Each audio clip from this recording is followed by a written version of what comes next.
Welcome back, folks. If you go on a cool vacation this summer, you maybe want to bring some souvenirs home, but they can get pricey. Adeina Anderson of Travel Life with Adeina and Creative Lifestyles is joining us today with ideas for DIY crafts that will help you commemorate your trip, but do it in a very fun and affordable way. Adeina, good morning. Good morning. Yeah, why not, turn your photos into your own souvenirs. It's easier and funner to remember your trip. Well, and I think for parents with kids, this is a great way to use their little creative skills while they're still out of school. And then you get to have something really nice to remember it by. Exactly, yeah. So I just spent some time up north in my home state, and then also in Indiana, which is where I was born, in South Bend. But I was in Elkhart, Indiana, and I spent a lot of my childhood there, and I had no idea how amazing this city was. I've never even heard of it. A lot of people are like, what's Elkhart? And the hotel, it's called Hotel Elkhart, and it was a very old hotel that they refurbished. It's owned by the Hilton, and look what they did for the girls. Oh, cute. They set them up. I think they were more happy for them to be there.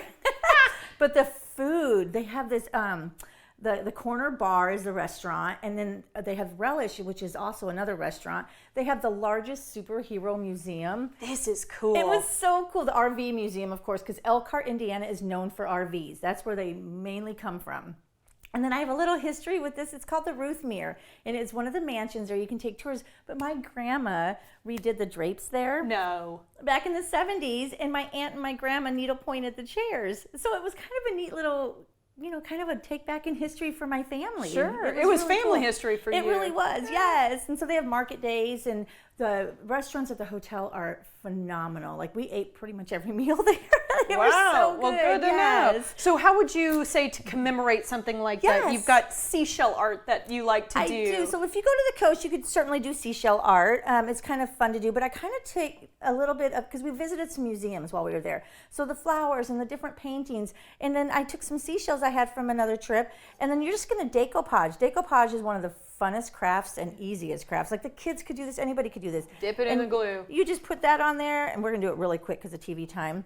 And then your napkin, they always come twofold, right? That's right, So you want to let's see if I can do this in quick time. But if not, you want to take that second layer off so that when you put it on, you can seal it. And then after it dries a little bit, just take your decoupage over, and then you're just going to tear off the corners, after it's dry. And I took a little Sharpie marker just to give it a little touch. I love the outline here yes. at the end. But that is so easy, and then it could be like a little jewelry trinket dish or something like that. Or you could even do some cute little coasters with the same process with photos from your trip.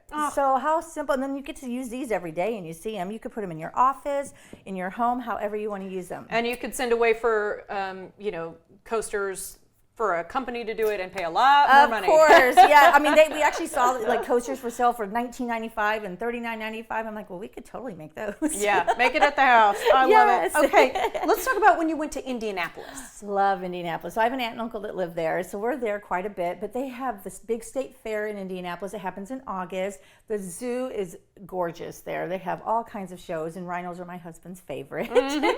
But we went kayaking, their downtown scene, and of course the Indianapolis 500. I got to kiss the bricks. This video is so cute. We went to this little town, and they had the Roper ladies from Three's Company. And of course, I'm like, I am so putting you in my segment. But we went kayaking on the river. It's called the White River, and Frank's Kayaks. And then we went to their art museum. And that's really where I got a lot of my inspiration. They had the Salvador Dali experience there, which was really cool. They even have restaurants there. They have a beer garden, which was amazing. And I actually got to see some Monet art. Oh, so which was cool. So inspiring. So this is the craft you're going to do. I was going to say, we're tight on time, so maybe we just talk about it just real quickly All here. you're going to do is, and I'll just do it real quick to show you while you talk. You're just going to take your paint and go in a circle, and we'll just do it real quick. Grab your spoon. Okay. And you're just going to kind of go out. Now, you'll have 3 or 4 colors in there when you do it, so it'll look more like this. But it's just a simple craft to kind of take some inspiration from your trip and create art with it. Well, I love that. Adeina, thank you so much for your time. Guys, keep up with Adeina, all her tips at creativelifestyles.tv and all her trips at